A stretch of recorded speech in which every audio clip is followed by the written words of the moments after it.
Welcome to our discussion of usability and how to integrate people with disabilities into your user studies.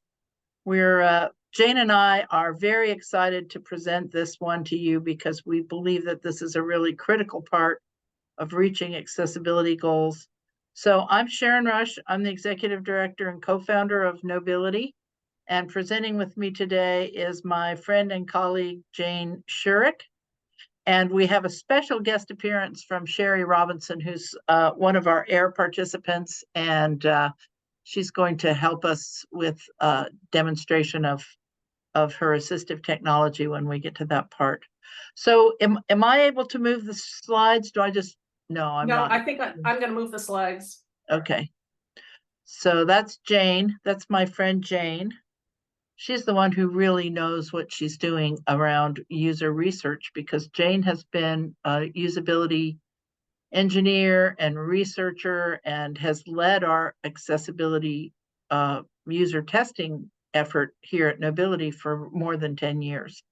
And we really appreciate her attention to all the details of this and her great expertise. So I'm going to do some introductory just to make sure that we all have I think some of this that I'm going to talk about will be a review for most everyone, but we just want to be sure that we're all thinking and using the same terms in the same way. So with that, we'll get started on the fundamentals of disability and accessibility. We tend to define accessibility. I think you'll find there are many people who talk about accessibility in terms of conformance to this standard or that standard. There's Canadian standards, European standards, Japanese standards. Most of them are based on the standards at the W3C's Web Accessibility Initiative, and it is based on these 4 principles of what makes something accessible, and you'll find that the user is very much in the center of those principles. So those principles are that content will be perceivable, operable, understandable, and robust. And the acronym you'll see used on that a lot is POUR. So the POUR principles of perceivable mean that a user, whether the user is sighted, unsighted, if they're hearing, non-hearing, that users are aware of all the content. They're able to understand that it's there. Operable, that users can navigate and interact with interfaces and content. Understandable means that design and content are intuitive and can be understood by a wide spectrum of users. And then finally, there's robust, which talks about really that that content is interoperable and that you can reach it and use it and move among it from different kinds of devices or interfaces, browsers, user agents like assistive technology. And you'll often also see the acronym A11Y. And the reason that they do that is because the word accessibility is a very long word. You've got an A at the first, 11 letters in between, and a Y. So you've got A11Y that stands for accessibility. The POUR principles come from a resource at the W3C that we abbreviate as WCAG, which stands for Web Content Accessibility Guidelines. And along with those guidelines that they develop through a consensus process, they have a lot of supporting documents. And it really is great to go knock around on that WAY website to think about things like, okay, so accessibility, is it a regulatory requirement? Is it supported by legal statute, or is it just good design?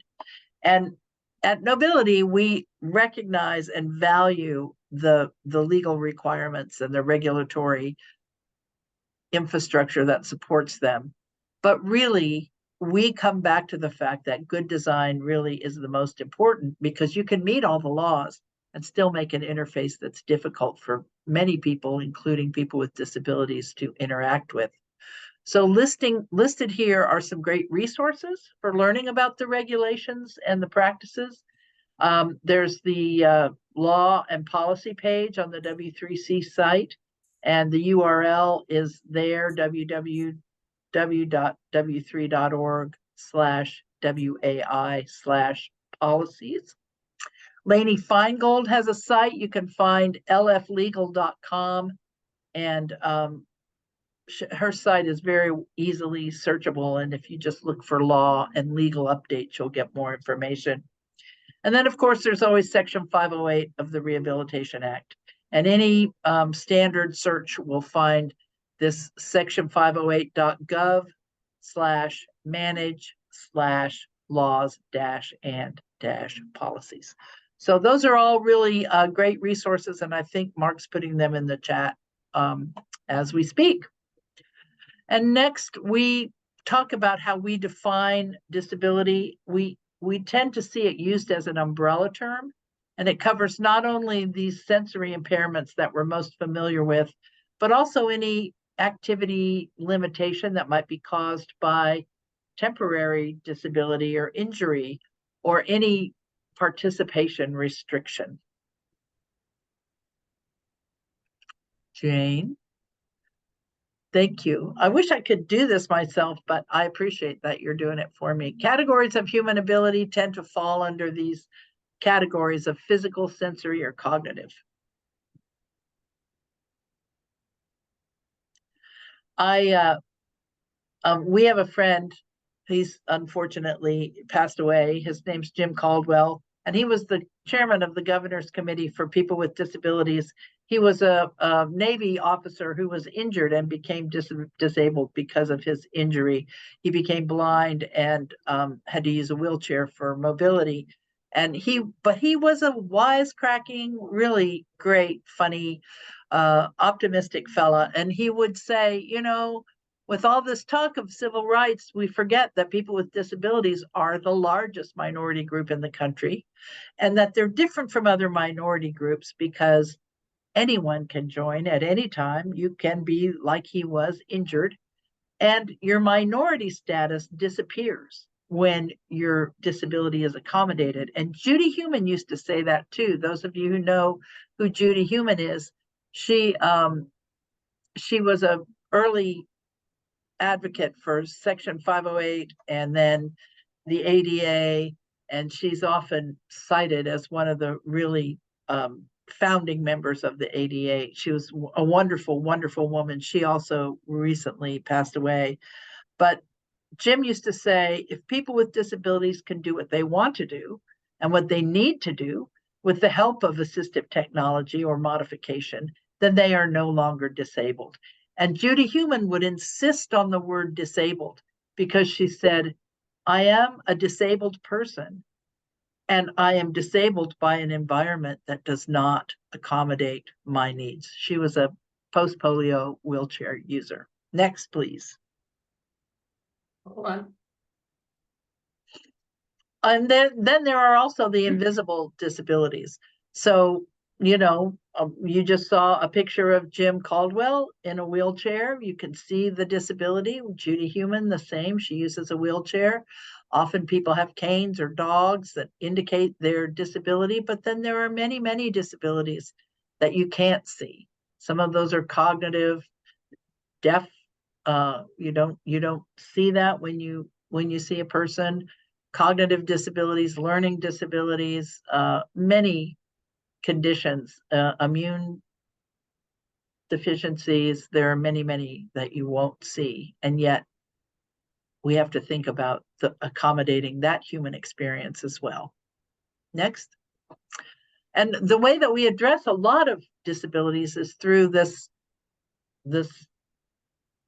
accommodation we call assistive technology, which is any item or piece of equipment or product system, whether acquired commercially off the shelf, modified or customized, that is used to increase, maintain, or improve the functional capabilities of a person with a disability. And that's straight out of Section 508. And essentially it means that's anything a person needs in order to overcome the effects of a disability. I had a friend who would say, well, I have, I have cupboards in my kitchen that are very high.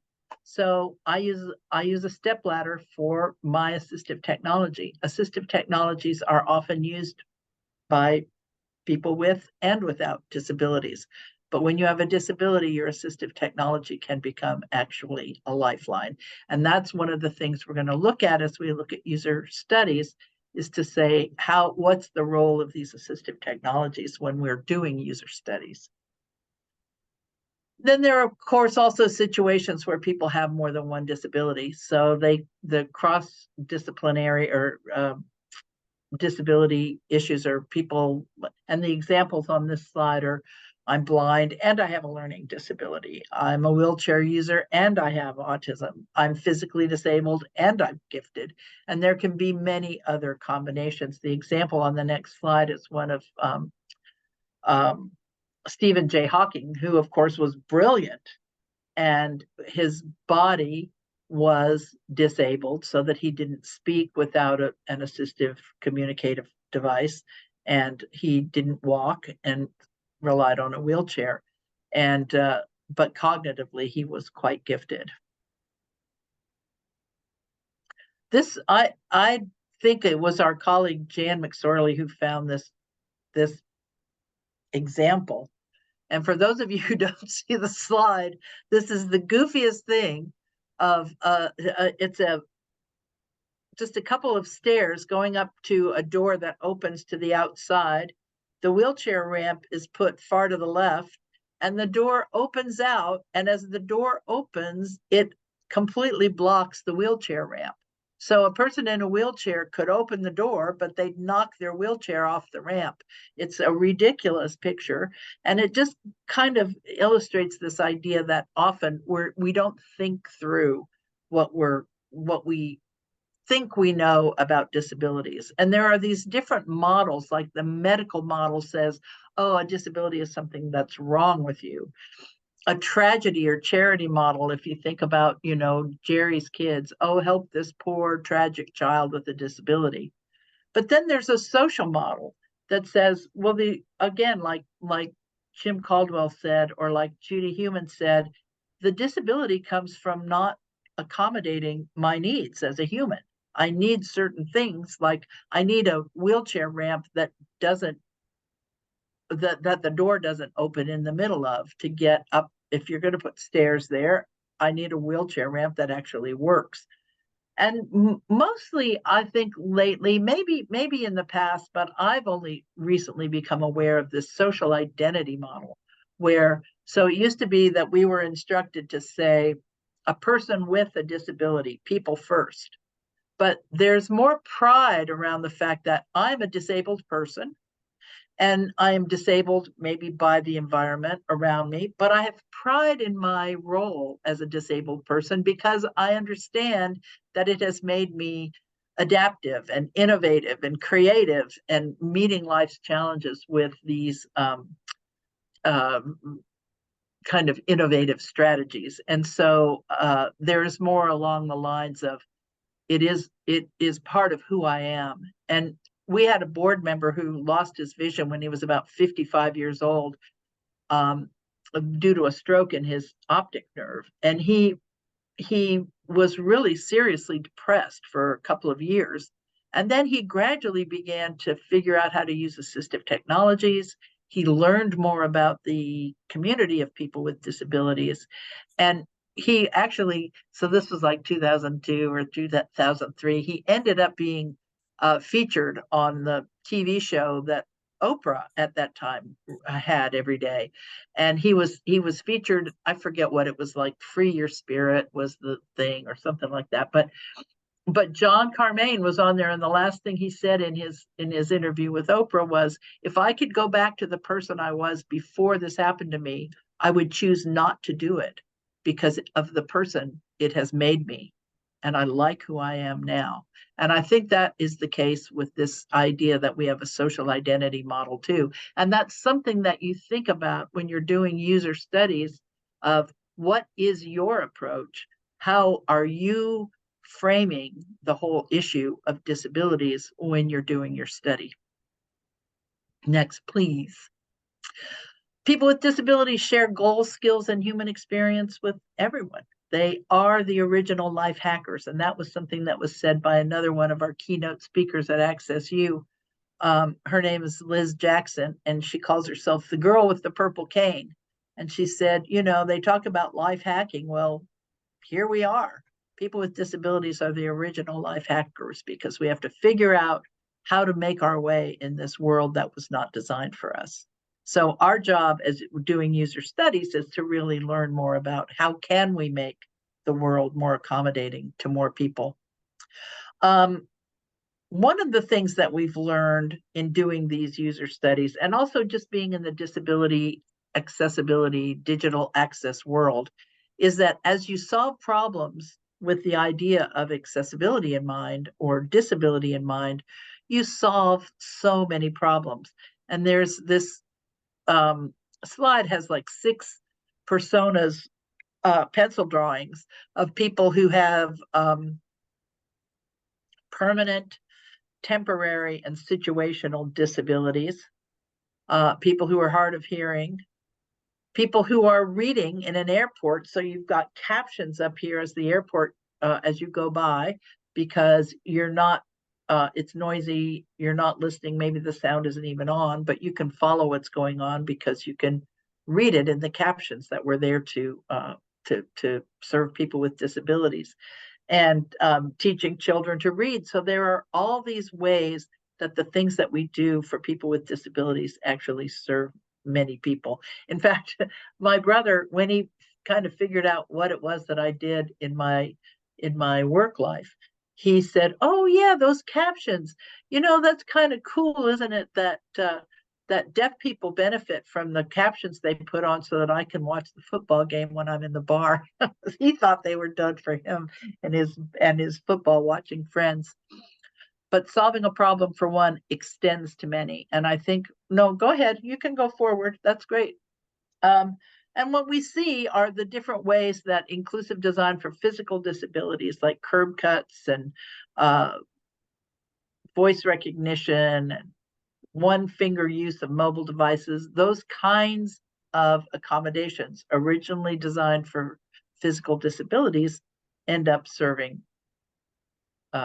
you know, the curb cuts. You know, the guys who, I live in Austin, Texas. 6th Street is a place where we have a lot of music and bars, and I've never seen anybody trying to deliver to those bars that doesn't go to the end of the street and use the curb cut.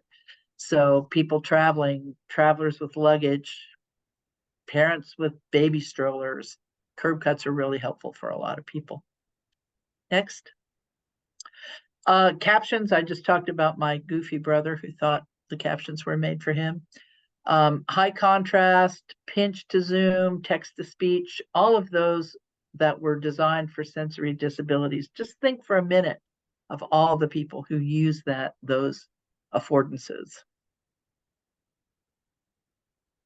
Cognitive disabilities too. I mean, I think that's something that was started often in schools: spell checkers, electronic dictionaries, plain language, having the ability to make a single column of layout, adjusting the brightness. Those are all affordances that were originally thought of for people with cognitive disabilities or sensory sensitivities that end up helping everyone. Designing for one expands to many. And I just, I think that's something that we, as if we're talking about user studies, as we find these things, as we do a user study and we find barriers for people with disabilities, if we extend that, I think we'll find that other people, even without disabilities, have more difficulty with those things. And as we design for accessibility for disabled people, we make better products for everyone. Oh yeah, some of the examples are so cool of, Apple's first gesture-controlled touchscreen iPhone was originally designed for people with carpal tunnel injuries. And the very fact that you can control your phone or talk to Siri and get things done just by talking to your phone, that came about because the original iPod couldn't be operated by blind students. And so when Apple was trying to sell to the universities in California to make their lectures available to students online, all 26 campuses said we can't buy it because our blind students can't use it. And instead of going to court, which some people were prone to do, Apple just said, oh, well, okay, we'll go home and we'll put the best designers in the world on this problem, and came back with this speaking interface that now everybody uses. So I think all of those hands-free navigation technology are evolved from components that were developed to meet the needs of blind users. And now I'm going to turn it over to Jane. So now, Jane, do I need to change the slides for you, or? Nope. We're good. Okay. And do we want to take any questions about anything I've said, or we want to save questions for the end? Sure, you can take questions. Anybody have If any questions? anybody has questions or comments about what we said so far?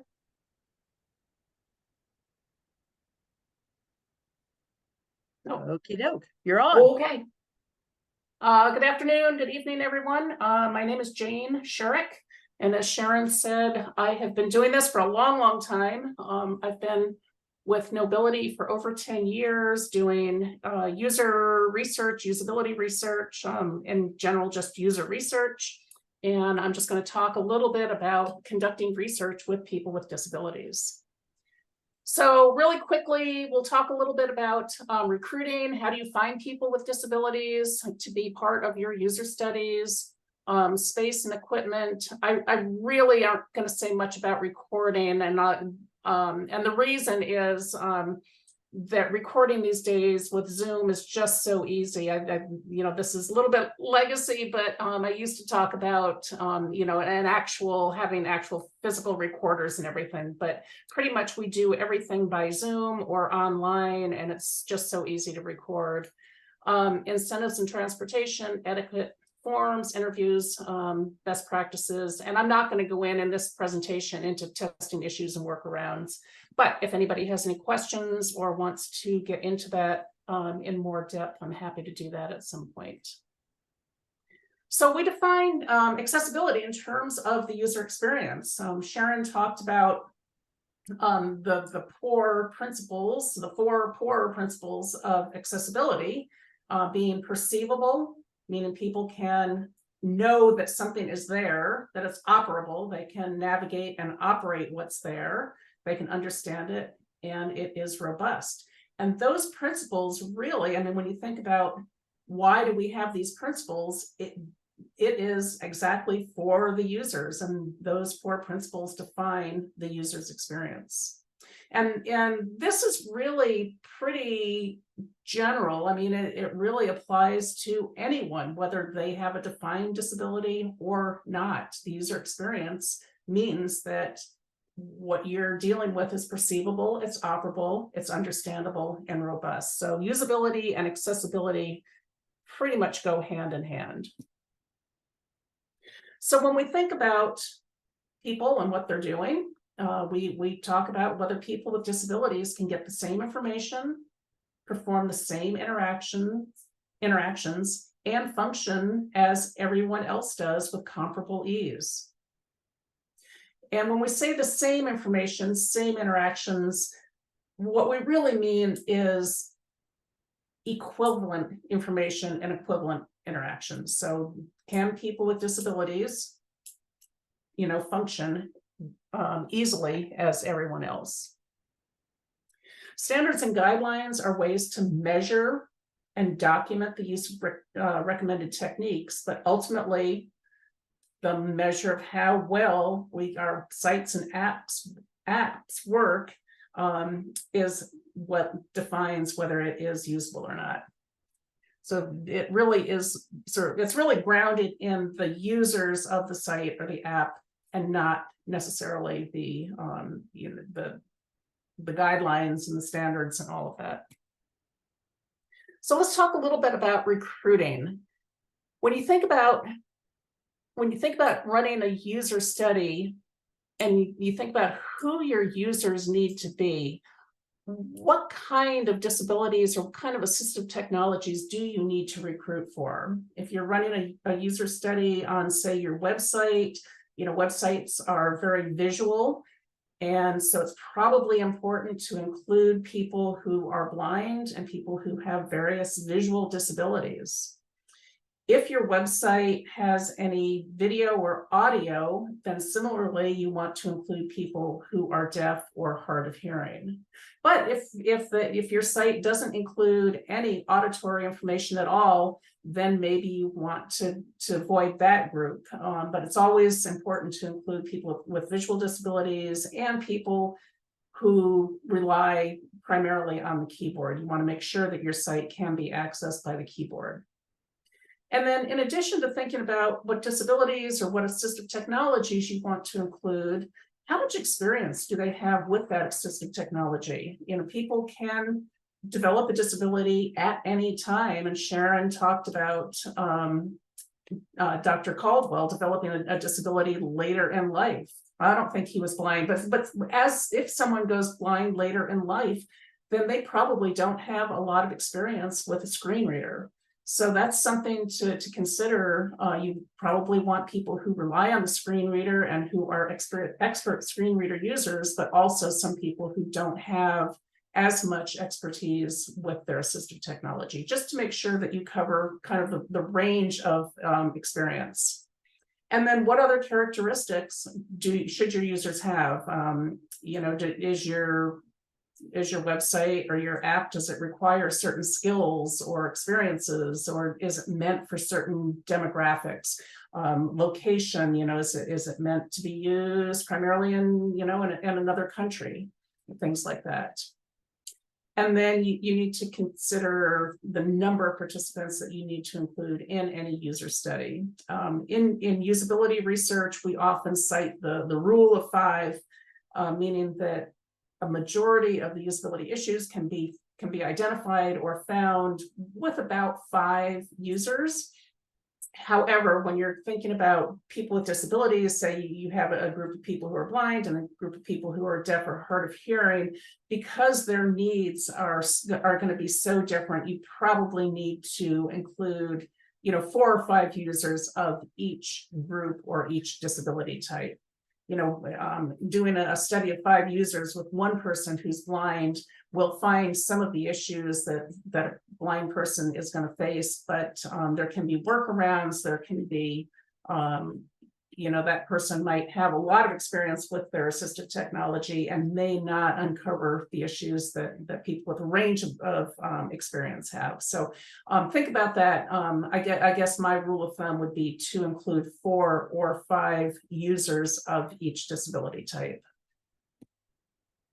And right now, Mark is going to show us a video of Sherry Robinson, who is actually here with us today. So if you have any questions or discussion that you'd like to have with her after our demo here, she's here and can answer questions.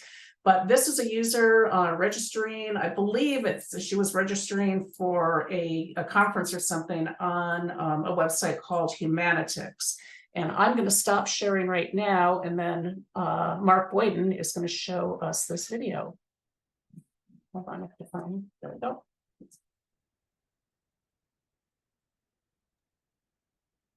Hello there, Mark Boyden. I'm the IT guy here, and Sherry contacted us to let us know that she was struggling with registering for AIR. We chose Humanitics a while back because their experience was a lot.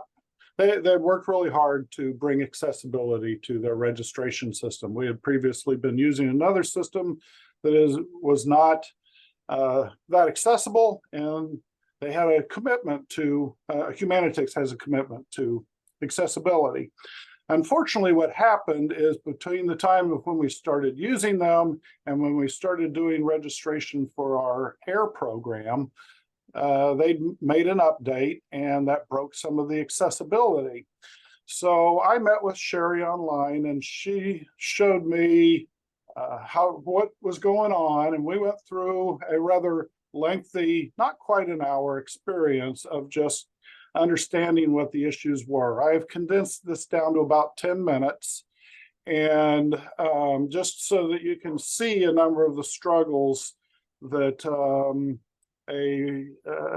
can be hit upon by a person that is either blind or has visual impairments and uses keyboard navigation to get around. So I'll go ahead and get started on this, and I may stop it here or there just to give a little bit of explanation, just because I cut out so much of it. Everybody can see this, I assume? Yes. All right. Okay, so I'm on the get tickets. I will hit enter on that. Accessibility Internet Rally. Main landmark navigation landmark list with 3 items. Step 1, select tickets visited link current step. Accessibility link. $150 client NPO. Artist. $150 developer team combo box. $25 developer individual combo box 0 collapsed. Okay. Space. Expanded. List. 0 1 of 2. 1 2 of 2. 1. $25 developer individual combo box 1 collapsed. Greater $5. I want to point out here that when she added the ticket in, the button down at the bottom that says enter details went from gray to black to activate. She used the keyboard to move to the next part of the form, and that button grayed out. Spin button editable blank. List with 2 items search events link. List with 4 items all features link. Pricing link. Okay, now that somehow we have jumped down to the footer without getting to the enter details button after you choose a single ticket.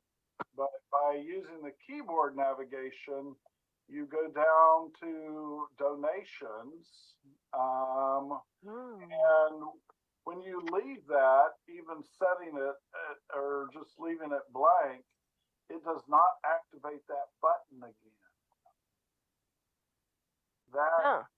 Yeah, exactly. It should not do that. It should recognize that that button is pressable. If I put 0 in here, it doesn't like it because it's too small, but I can never get that button to activate again. Greater $5 spin button editable blank. The fact that I went into that donation field basically grays out and deactivates the button. And I can't get it to come back without refreshing the page. Developer, $25 developer individual combo box 0 collapsed. Okay. 1.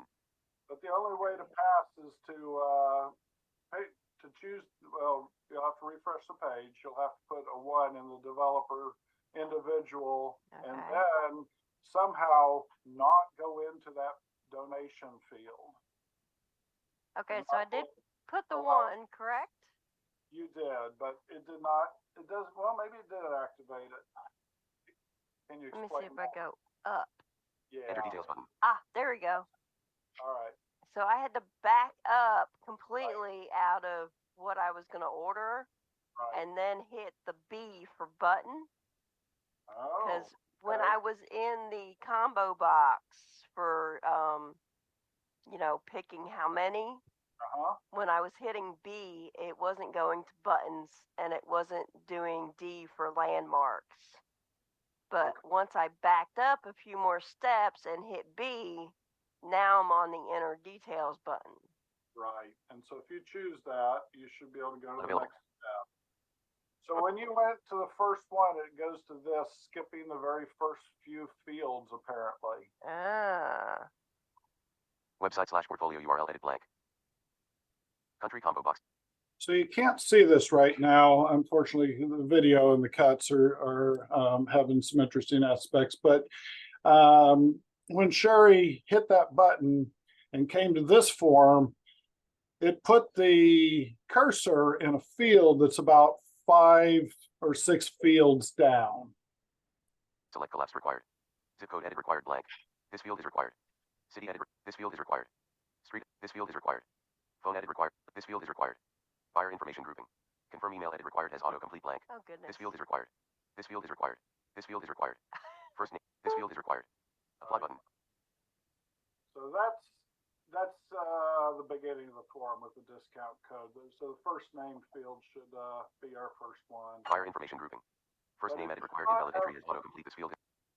That should not have been the first tab field in terms of this form. If you Right. refresh this page, Sure. let's see where you land, if you don't mind. Accessibility Internet Rally.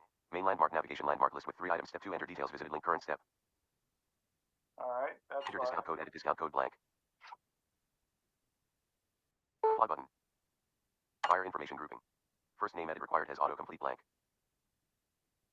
Because actually, when I hit enter details on the last page, it Uh-huh. took me into the middle of this page. Yeah, it sure did. So I was doing shift tab to get up this far. Edit has autocomplete blank. HTML combo box select collapse required. Okay. When we got to this, I was like, okay, what is it asking for? And she actually had to read the question to me. Yeah, so you're fair. So there is a little bit of text in here. So, and we do need to go back to the previous one, which was Edit has team. autocomplete blank. That's all it says. It doesn't give the name of it or anything, does it? So this one No. says team roles, and the description is please select all that describe you best. Okay. Yeah, it said front end developer. I mean, but honestly, unless you had told me, I wouldn't know what I was picking. Exactly. So let's check one of them. Are you a web developer, a web designer, a programmer, a project manager, content editor, or quality assurance manager? I think I picked the quality assurance. All right, that's the last one on the list. Of course Blank. it is. Blank. Option programmer focused. 4 of 7. Blank. Option project manager focused. 5 of 7. Blank. Option content editor focused. Blank. Option quality assurance manager focused. 7 of 7. 7 results available. Use up. Option front end web developer focused. 1 of 7. 6 results available. Use up and down to choose options. Press enter to select the currently focused option. Press escape to exit the menu. Press tab to select the option and exit the menu. Option quality assurance manager. Selected. Okay, so it did select me.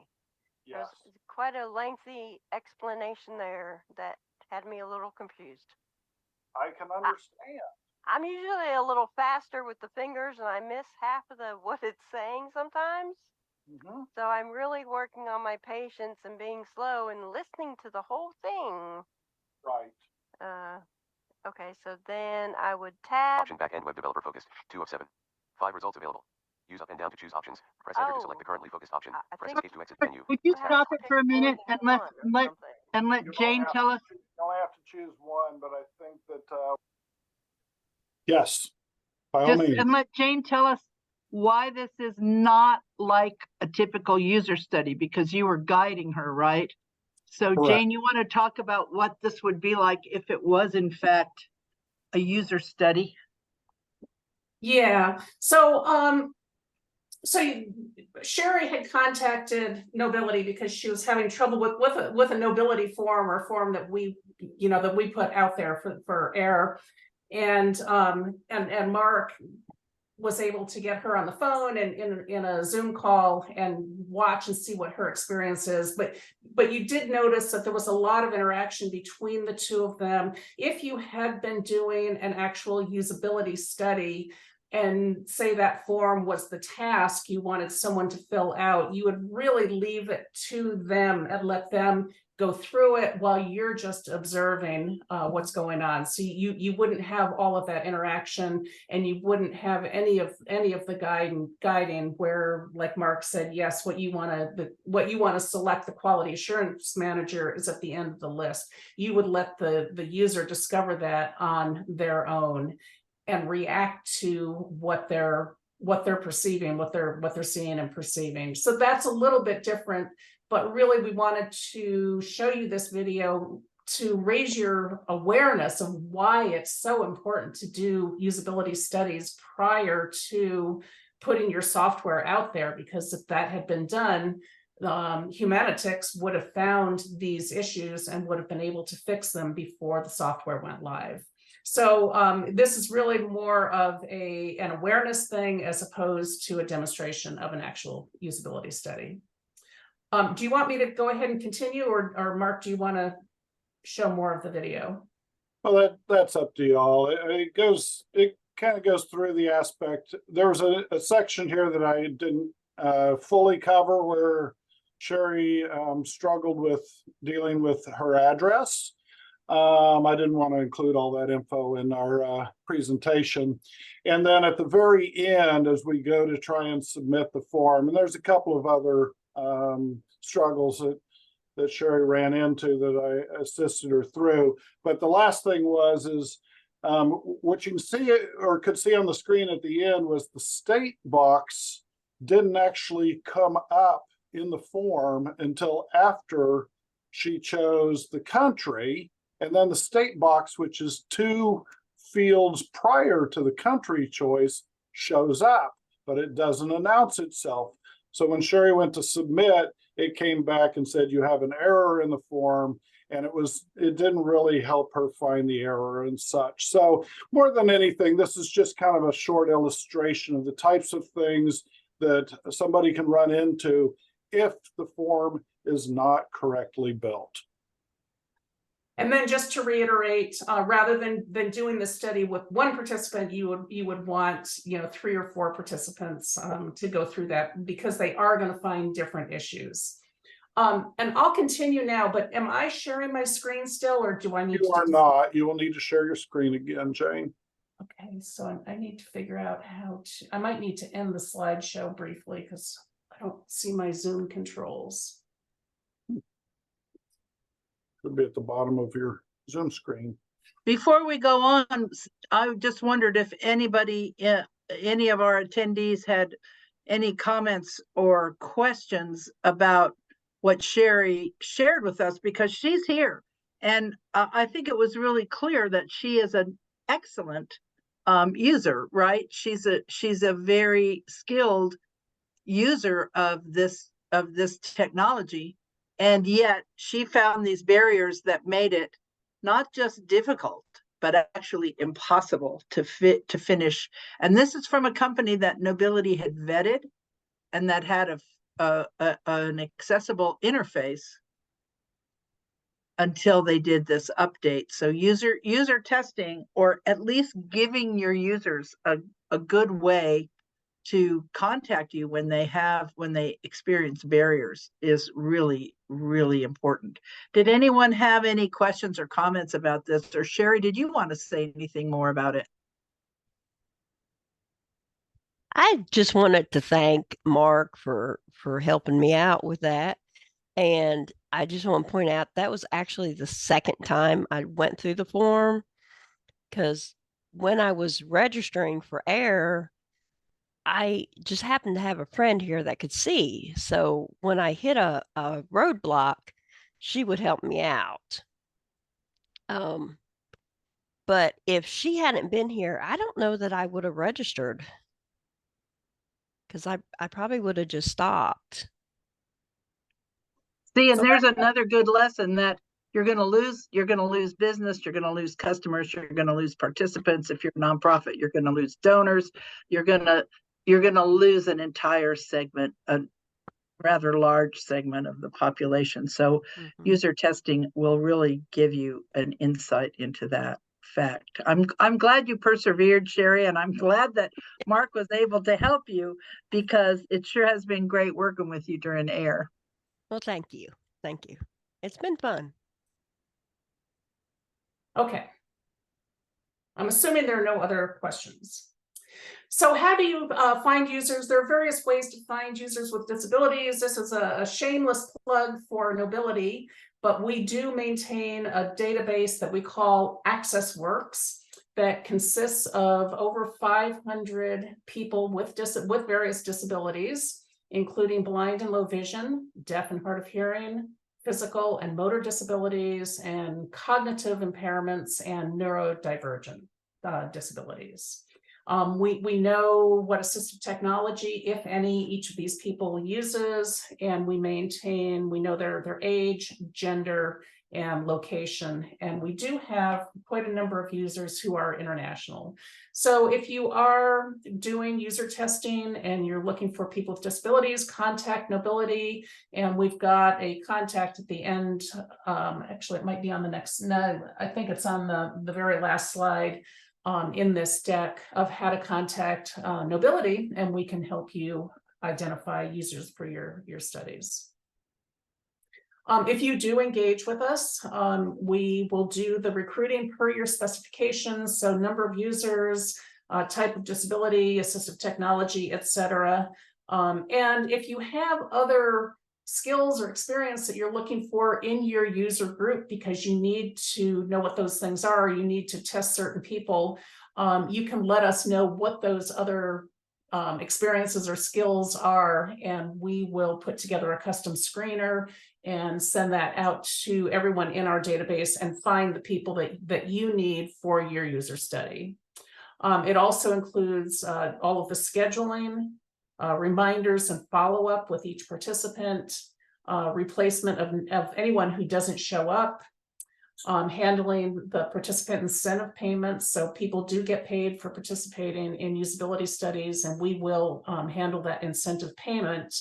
And then optionally, if you don't have any, if you're not able or don't want to or don't have anyone on staff to actually moderate the study and design it, we do offer study designing, moderation, and reporting. So just a couple of test considerations, whether you do your usability study in person or remote. There are advantages and disadvantages to doing it each way. Years ago, when I started out in the usability field, many years ago, everything was done like in a usability lab, and everything was done in person. But over the years, we've moved online, and then when the pandemic hit, everything kind of moved online, and now I pretty much do everything remotely. But that's not to say that it has to be done that way. So if you're doing an in-person study, the advantages are you can more easily observe body language, you can see the person's face, and if they have a look of surprise on their face, you're more likely to get that in person. And then it's also required for some products or interfaces. If you're testing, like a physical product, or this summer we helped someone recruit for a study that was testing some clothing that was designed for people with disabilities. Those things have to be done in person. So it depends on what your product is, but if it is a website or an app, you probably have a little bit more leeway to make a decision. Do you want to do it in person or remote?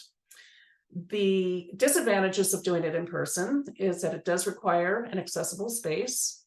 You can only test local participants to wherever you happen to be. And you have to consider participant transportation to and from the test location. And what we usually recommend in that case is to be prepared to reimburse your participants for their transportation and or parking costs. And an in-person test will probably require more time and money to set up. If you're doing a remote study, and here we do most of our studies using the Zoom platform like we're on right now, although WebEx, Google Meet, Microsoft Teams, all of those work, but we recommend Zoom just because we feel very comfortable with the accessibility of the Zoom platform itself. But if you are doing remote testing, the advantages are you don't have those geographical limitations. You can really test anywhere. You have much more flexibility with scheduling. Really, you just need to know your time zone and the participant's time zone and what time slots you can fit them in. It's more natural and realistic because your participant is going to be in their own space at their computer using their assistive technology. So it tends to be more natural than bringing somebody into your lab where you're probably using your computer and your assistive technology. And as I mentioned, the tools are good and they are getting better and better. Zoom has always been pretty good. We used to not recommend WebEx, but WebEx is getting pretty good now. So the tools are good. The cons of doing a remote study, body language is a little bit more hard to observe. And you might not see the participant's face. You might, but you might not. Like right now, you're looking at my face, my talking, but when I'm in a user study with a participant and there's an internet glitch or things are slow, the very first thing I tell them to do is turn off their camera. So there can be some bandwidth issues. So you can try having them put themselves on camera and watching their face, but you may not be able to do that. Participants need to feel comfortable with the testing tools, whether it's Zoom or Microsoft Teams or whatever. What we always do before we start a usability study is we do what we call it a tech check in advance, a day or so in advance, where we have the participant join the meeting, join the Zoom meeting, learn how to get to chat, learn how to share their screen, and just make sure that they know how to do all of those things having to do with your test platform. So you're not wasting, precious time during the usability study itself, when you might have, some stakeholders, your management, other people observing, and you really don't want to waste their time.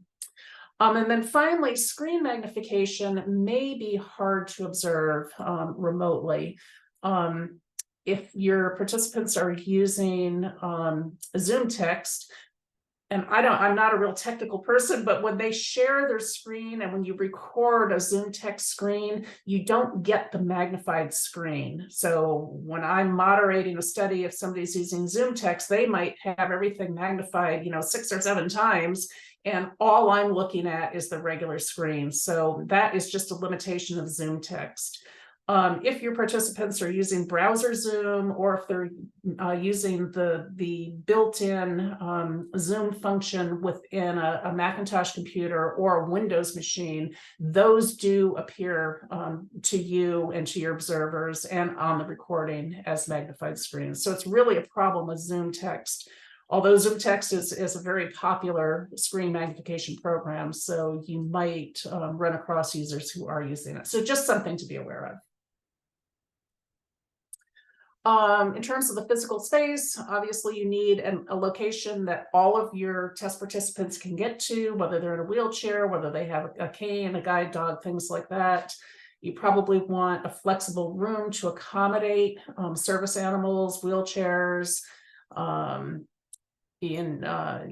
adaptable furniture, so a desk that can go up and down to the height of a person's assistive technology. Make sure you're close to public transportation and that you have good signage. Be aware of service animals, and you might be a nice person and offer, an animal a bowl of water. But probably even more than that is just be aware, and if you're testing in a location where other people are around, like at work or something, just let other people know that there might be people coming in with animals. And then if they come in with an attendant, you want to just provide an accommodation, someplace for the attendant to sit, whether you want the attendant in the room with you and the participant, or if you want to provide another comfortable place for someone to sit and read or do other work.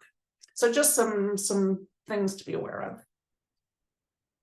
As I said, for remote studies, Zoom, we always recommend Zoom. We like Zoom, but WebEx, Google Meet, Microsoft Teams are all fairly accessible these days.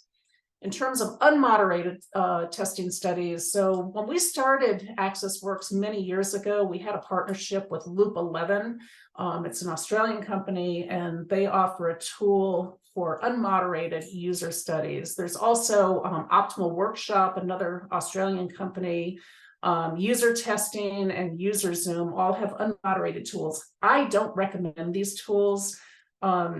And not only because there are some accessibility issues with the platforms or the tools themselves, but if your user gets stuck, they're kind of just dead in the water. They can't continue. So if there's an internet glitch or they can't figure out how to do something, you're not there as a moderator to help them get beyond that little issue, and then you lose that user completely. And this is a talk on testing people with disabilities, but in my opinion, that goes for any user testing that you're doing. So you really want to make sure that that people aren't going to get stuck before you just leave them on their own to complete a user study without a moderator. I've heard of people being creative and putting like a video or a survey or something on Facebook, Instagram, YouTube, TikTok. You can do that. Just be aware of what type of data you're going to get. It's probably much more surface level. You can't really probe and get into the details of what is. So you might get a reaction to something, but it's not you're not going to get all of the details that you would by doing a moderated user study, usability study. There are some things to think about in terms of whether if they're coming to you, whether they bring their own equipment or they use your equipment.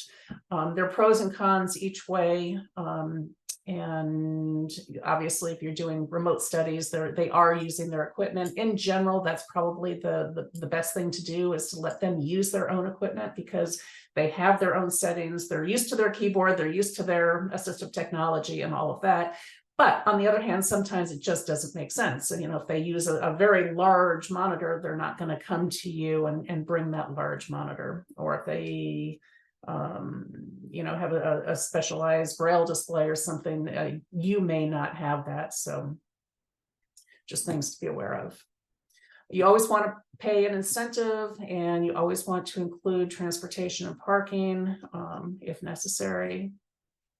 And then in terms of etiquette, you always want to focus on the participant. So if a participant comes and they have an attendant, talk to the participant, or say they have an ASL interpreter, talk to the participant, don't talk to the attendant or the interpreter.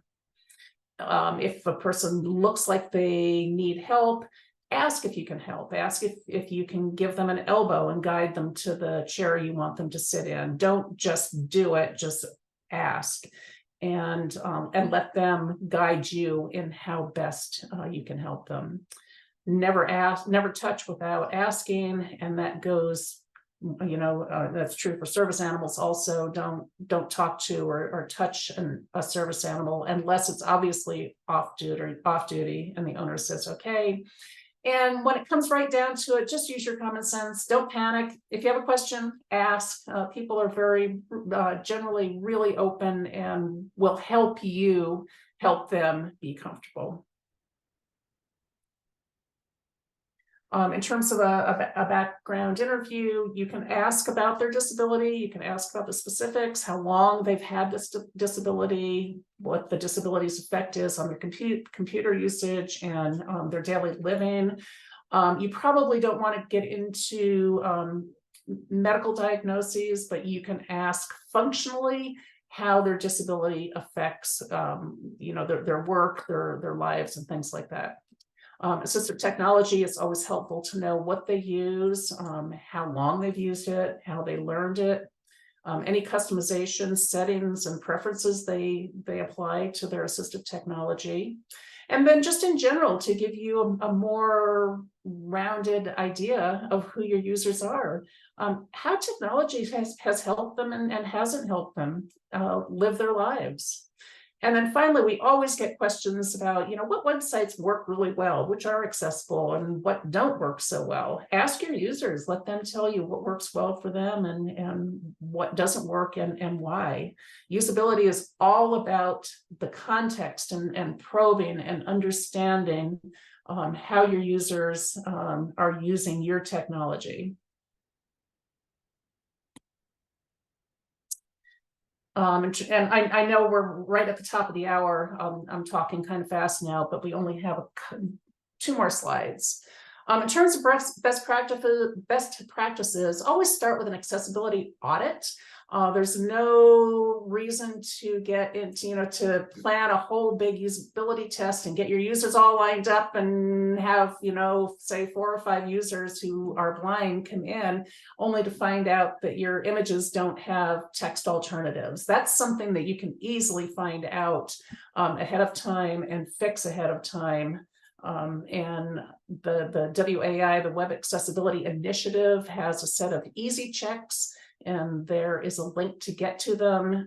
And these are just kind of, the low-hanging fruit of things that you can actually check on your website in terms of finding accessibility issues that you probably want to fix before you get into a usability study. Think about the schedule and timing. It can take a little bit longer to test people with disabilities, so you probably want to space them apart a little bit more than you might if you're testing people that don't have disabilities. Reconsider your think aloud technique.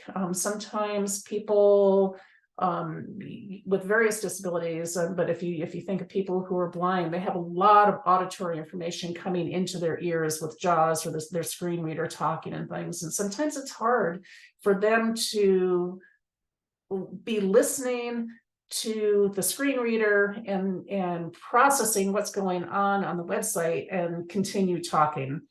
So often what I will do is have them go through the task on their own without talking. And then when they're done with the task, then we step back through it, and have them describe at that point what they did, what they were finding, and then I can ask my probing questions. Consider communication. If you're testing people who are deaf, how are you going to communicate with that person? Do they want to use captions? Do they want a sign language interpreter and things like that? Again, in terms of assistive technology, are they bringing theirs or using yours? Always do a tech check. Always do a pilot test. That's just general usability, as you probably want to do a pilot test in advance of your actual user test to test whether people can understand your tasks and timing and things like that. And then what boils right down to it, just ask. And with that, we've got some resources here. These are links that were further back in the presentation, as well as you can see down at the bottom, AccessWorks email. And with that, I will say thank you and open it up to questions if people have any questions and can hang on a little bit longer. We had one from earlier, Jane. This was about the different affinity models. I thought the social model was about the problem being in the hands of society to make the environment more accessible for people with disabilities. What you said sounded more like the social cultural affinity model. Can you clear this up for me?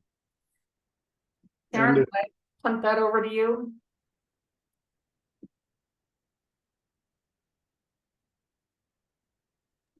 Yeah, there were two. There was the social model, and then below that was the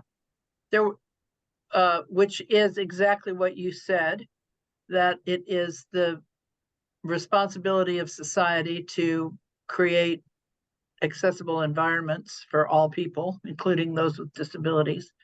And then the last one, we didn't. I don't remember what it was that you called it, but we called it the social identity.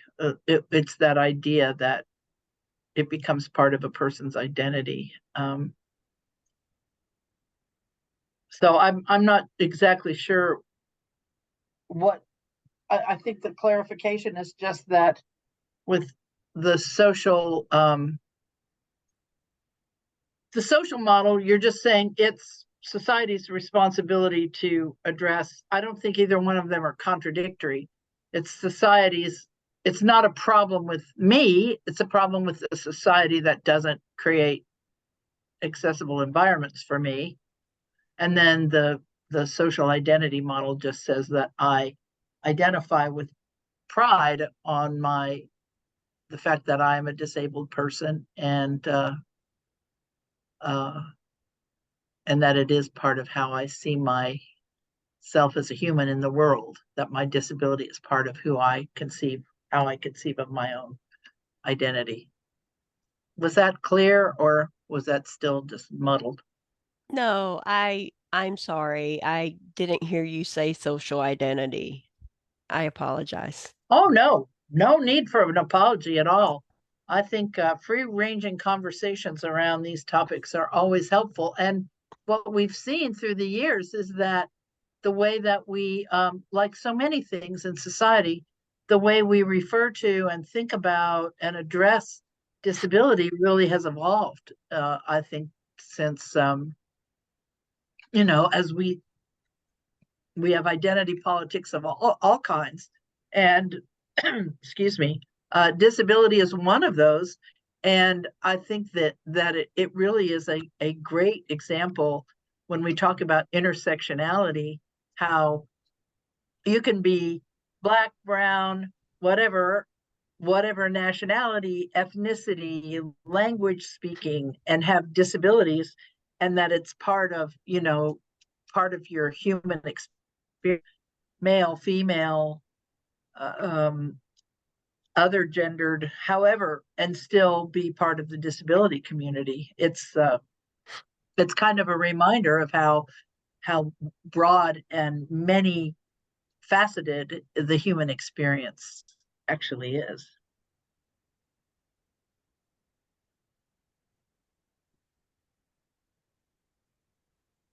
Any more questions? Any comments? And we're happy to send these slides if anyone wants them. Just drop email to me or Jane or Mark. Any of us are happy to send those along. I don't know if we recorded this one. We didn't record the one we did earlier with the air rally, but we may have. Did we record this one, Mark? This one is recorded. We will get it out in the next several days, and we will send a follow-up email along with a link to the materials. Oh, okay, great. Well, then that's all done. It's a done deal. And I thank you at the end of the day.